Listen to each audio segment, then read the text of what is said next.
क्या आपने कभी किसी शब्द को अजीब से कोड में बदलते देखा है और सोचा है कि इसमें क्या राज छिपा है? Hi everyone, welcome back to infinity education bright learn. Myself Sushil Thakur. आज हम बात करेंगे कोडिंग डिकोडिंग की दुनिया में गूढ़ रहस्य संदेश शब्द कोड के बारे में, जहां लॉजिक और भाषा मिलकर बनाते हैं एक मजेदार पहेली।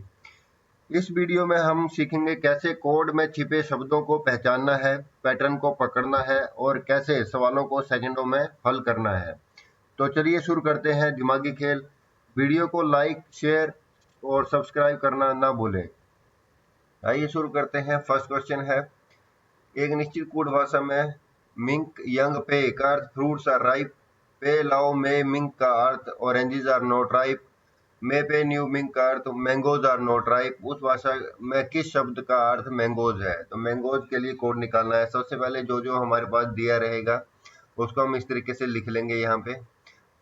मिंक यंग पे फ्रूट्स आर राइप, उसके बाद है पे लाओ मे मिंक ऑरेंजेस आर नॉट राइप, उसके बाद है मे पे न्यू मिंक मैंगोज आर नॉट राइप। ठीक है जी, हमें क्या निकालना है? मैंगोज। अभी हमें ये देखना है कि मैंगोज कौन सी लाइन में दिया हुआ है। मैंगोज दिया हुआ है यहाँ पे थर्ड वाली जो स्टेटमेंट है हमारी, मैंगोज आर नॉट राइप। तो इसमें हमें क्या करना है? एलिमिनेशन मेथड का यूज करना है। एलिमिनेशन मेथड के तहत हम क्या करेंगे? जो वर्ड पूछा हुआ है उसके साथ वाले जो वर्ड्स हैं उनको हम एलिमिनेट कर देंगे, यहाँ से हटा देंगे एक रूल के तहत। उसके बाद हमारा आंसर जो है वो आ जाएगा। अब हमें क्या देखना है? मैंगोज के साथ में क्या है? Are not ripe. तो ये जो वर्ड्स हैं ये दूसरी जो बाकी की स्टेटमेंट दी होंगी इनमें भी कहीं ना कहीं पर ये कॉमन आ रहे होंगे, तो वहां से इनको हम एलिमिनेट कर सकते हैं कॉमन लेके।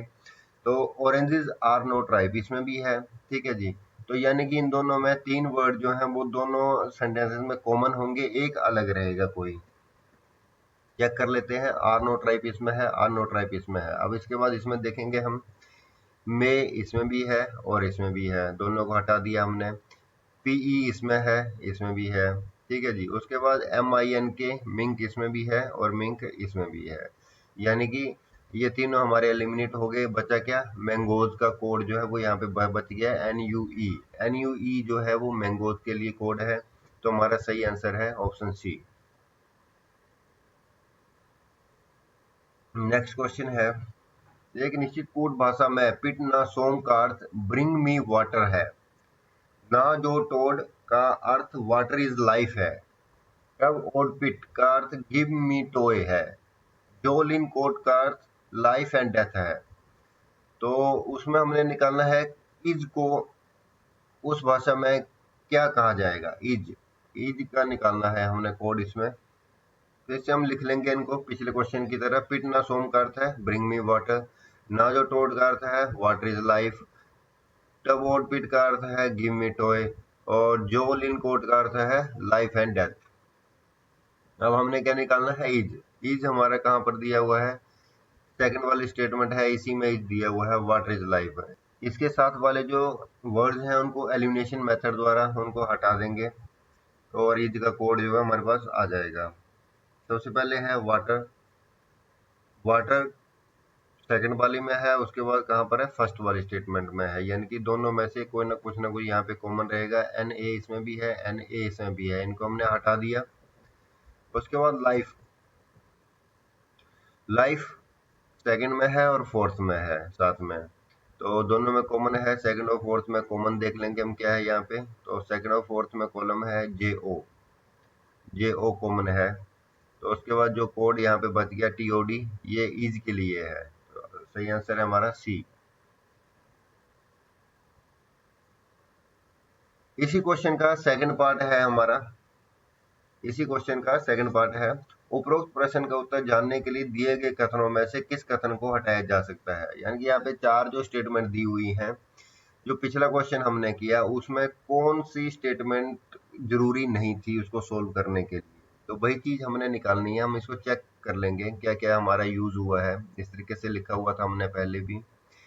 अब इसमें हमने क्या निकाला था? पिछले क्वेश्चन में इज निकाला था। इज निकालने के लिए हमने क्या किया? वाटर को देखा, वाटर से फर्स्ट और सेकंड में थी कॉमन। उसके बाद क्या देखा हमने? लाइफ। लाइफ इसमें थी और इसमें थी, ये दोनों भी यूज हो गई हमारी, यानी कि इनमें भी कॉमन लिया हमने, ये कॉमन। इस तरीके से आंसर आ गया था। अब हमने क्या देखना है, कौन सी स्टेटमेंट हमारी यूज नहीं हुई है उस आंसर को निकालने के लिए। तो ये जो थर्ड वाली है ये यूज नहीं हो रही है, यानी कि ऑप्शन सी हमारा सही आंसर है। अगर ऑप्शन सी यानी कि थर्ड स्टेटमेंट को हम हटा भी दें तो पिछले क्वेश्चन का आंसर जो हम निकाल सकते थे। अब क्या है, ये प्रैक्टिस के लिए है क्वेश्चन। एक निश्चित कूट भाषा में पुट का अर्थ डेलिशियस फ्रूट, जूसी फ्रूट है। टाई डिप्सिक का अर्थ ब्यूटीफुल व्हाइट लिली है। और सिगलोनफिन का अर्थ लिली एंड फ्रूट है। उस भाषा में निम्नलिखित में से कौन सा शब्द एंड के लिए प्रयुक्त होता है। तो इस क्वेश्चन का आप प्रैक्टिस करके आंसर कमेंट बॉक्स में जरूर बताएं। अगर वीडियो अच्छी लगी हो तो लाइक शेयर और सब्सक्राइब करें। Thank you.